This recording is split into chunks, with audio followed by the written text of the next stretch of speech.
Hey guys, Gaston with Rough Country. Today we're going to be installing our 4-inch no drill, no cut lift kit on this 2025 Ford F-150. We're going to be installing our high strength aluminum knuckles, our forged aluminum control arms, our full suite of M1 monotube shocks and struts, our rear blocks and U-bolts, and all of that is going to allow us to run our Series 77 wheel in black wrapped in a Rough Country mud terrain 295 60/20.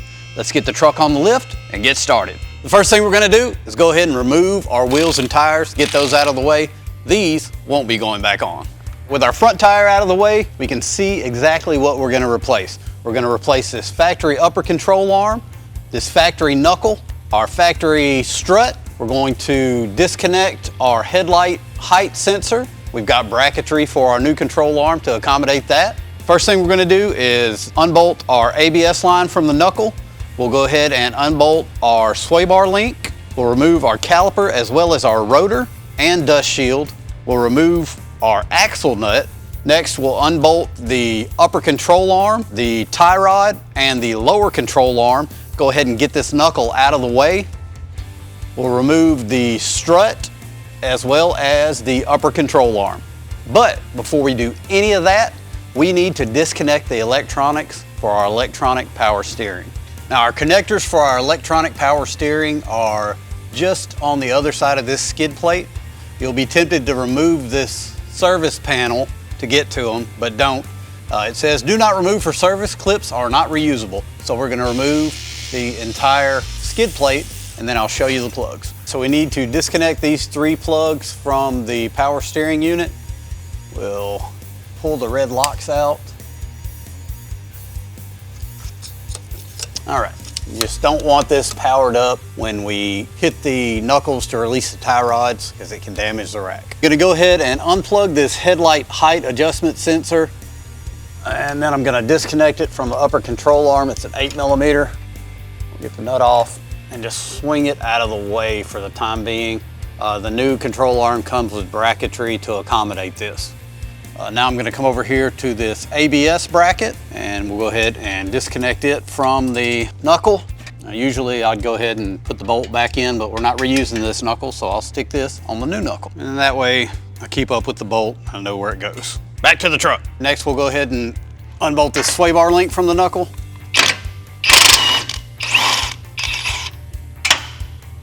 Push that out of the way, so I don't go looking for it later. Now we're gonna go ahead and unbolt the caliper as well as the caliper bracket. We're gonna do it as one unit, so we're just gonna unbolt the bracket from the knuckle. Lift that up and out of the way.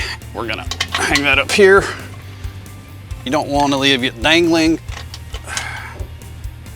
Just like that. And I'll take these bolts and just run them back into the caliper bracket again, just so I don't have to keep up with them and I know where they go. Rotor's easy, it just slips off. The rotor off, we can see the 3 bolts holding the dust shield on. They're 8mm. We'll go ahead and remove those. And get our dust shield out of the way. Now, we're not ready for the dust shield to be installed permanently on the new knuckle, but I've dropped it in and threaded the bolts in just a little bit, just again to keep up with where everything goes so I don't have a pile of bolts and wonder where everything is. Now we're going to remove this ABS sensor. It's held on with 1 Allen bolt. Looks to be a 5mm. Sensor should lift out just like that. Now we can put this bolt back here temporarily just so we know where it is because we will be transferring this hub to the new knuckle. We'll go ahead and remove this axle nut. Now we'll go ahead and remove the tie rod. Hey, look at that. Wasn't even seated in there. That's crazy. All right. Easy enough. Put the nut back on it. Now we'll go ahead and loosen the nut for the upper ball joint and get that unseated and separate the upper control arm from the knuckle. All right, let's get this nut the rest of the way off. Here we go. And all right. Okay. Let's get this lower ball joint separated from the knuckle.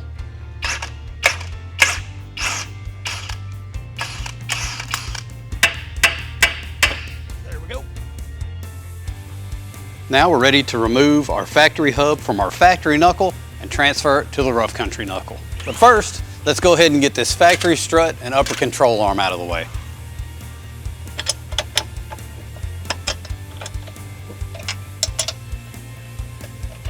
All right, there we go. Out with the old. We'll go ahead and unbolt this factory control arm.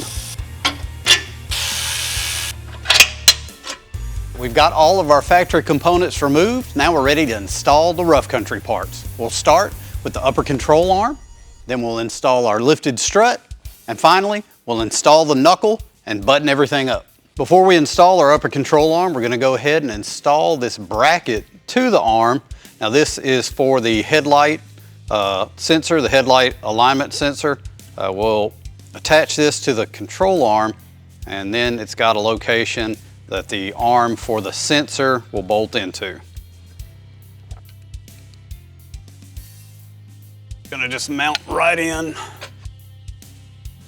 Factory hardware going back in. Cool.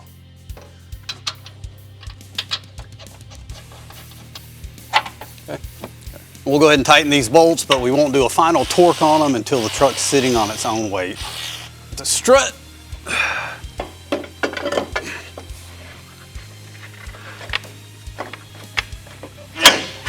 All right, so this bar moves in this bushing, but it's not free moving.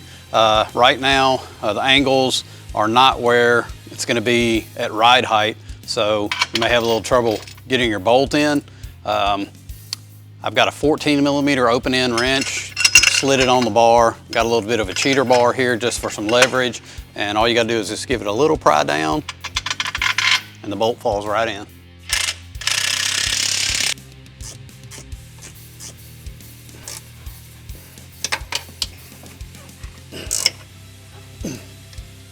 With our M1 strut installed, now we're gonna go ahead and remove our hub from our factory knuckle, transfer it over to the rough country knuckle. I'm gonna back these 4 hub bolts out just a little bit. I'm gonna hit them with a dead blow hammer to release the hub from the knuckle. Then I'll back them the rest of the way out, transfer the hub to the rough country knuckle.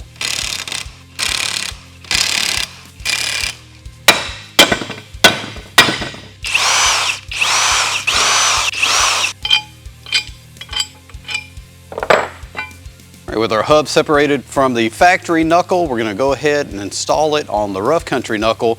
The one thing you need to make sure is that your port for your ABS sensor is pointing up when you install it onto the knuckle. Then we'll just line up our holes, get those factory bolts, drop those into place, cinch them down, and then I'll torque those to spec.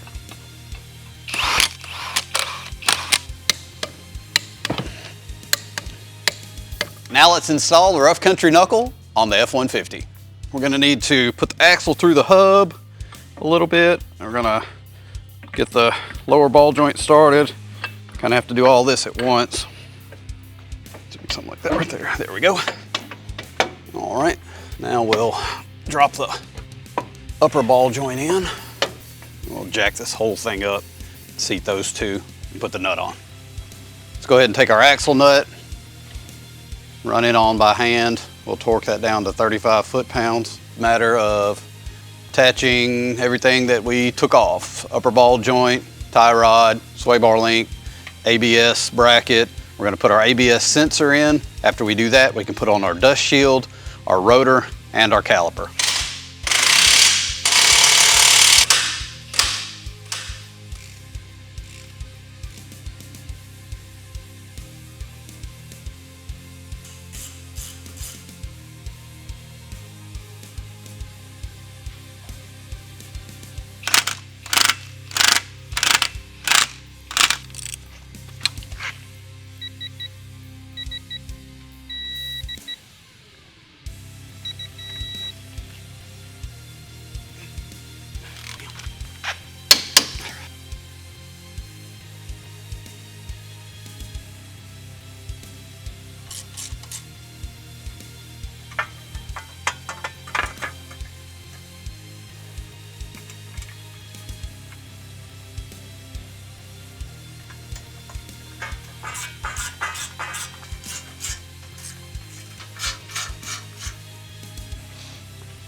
we've reconnected and torqued down everything with the exception of our sway bar link.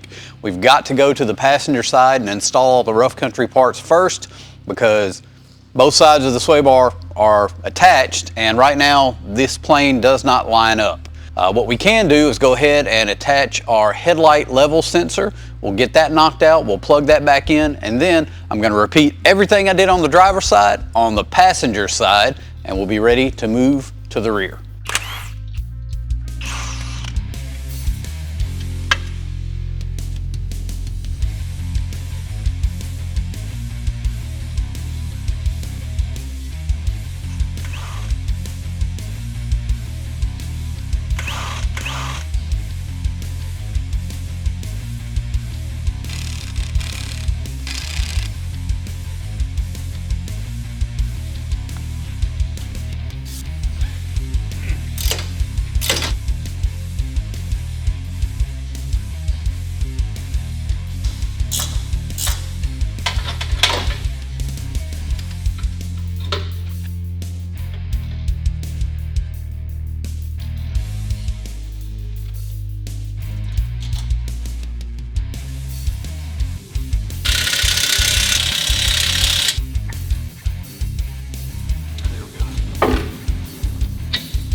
We finished up the front end by reinstalling our sway bar links on both sides and torquing down our upper control arms with the suspension system loaded. Now we're ready to move on to the rear.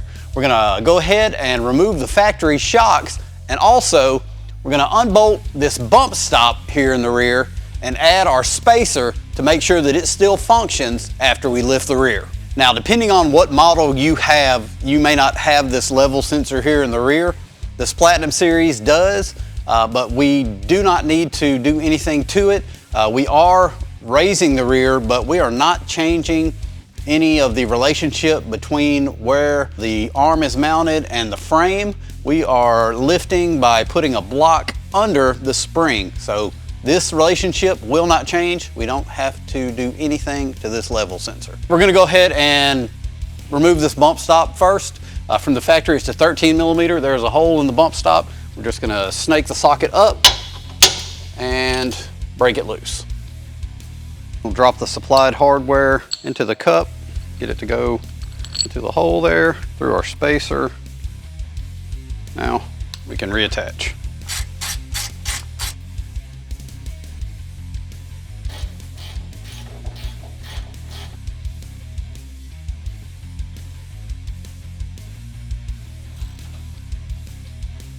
Now I'm going to raise the truck up, put our jack stands underneath the axle, set the truck back on the jack stands, then I'll remove the factory shock, and we'll go ahead and remove the factory U-bolts. Then we'll raise the truck up, giving us clearance. The axle will stay on the jack stands, and we will remove the factory block, replace it with the rough country block and U-bolts, and cinch it all down.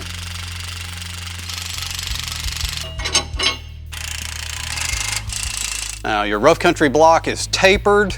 There's a taller side and a shorter side. You want the taller side to the rear of the truck.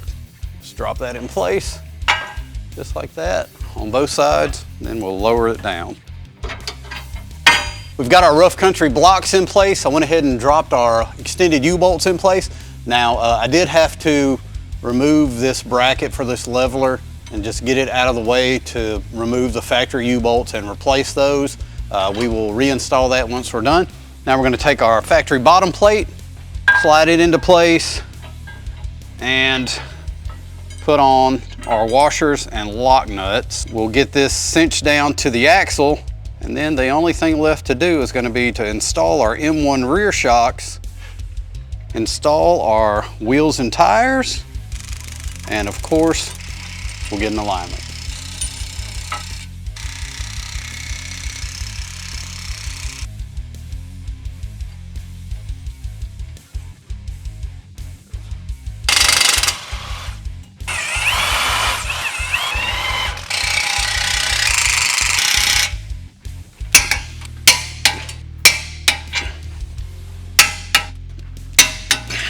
Now we're ready to install our M1 rear shocks. We're going to reuse the factory hardware. I'll get the lowers in first, leave those loose, and I'll cut my strap, guide them into the upper.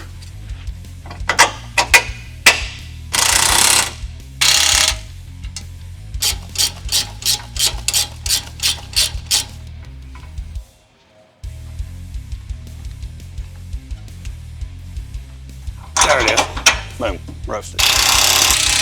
Before we put on the wheels and tires, do not forget to grease your ball joints. They do not ship greased. And then you can put on your dust cover.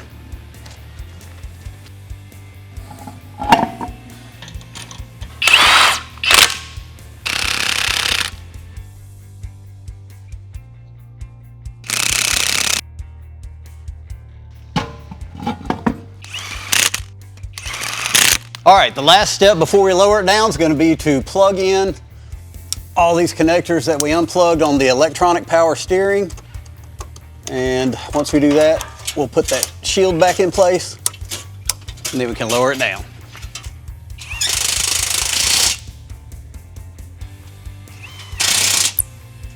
And that's all it takes to install our no cut, no drill 4-inch lift on the latest generation F-150. Coming from an installer standpoint, very easy kit to install. Now I know I have a lift and power tools, but this kit is definitely one you can install in the driveway over the weekend with a couple of jacks and some jack stands. But if you don't feel up to it, we've got a dealer network across the country that will be more than happy to install it for you. But enough talk, let's get it down off the lift and see just how good it looks. Guys, the transformation is amazing, as is the ride with the M1 monotube shocks and struts, as was the simple no cut, no drill installation. If you've got the latest generation Ford F-150 and you're in the market for a lift, you know where to go. Check it out today at roughcountry.com.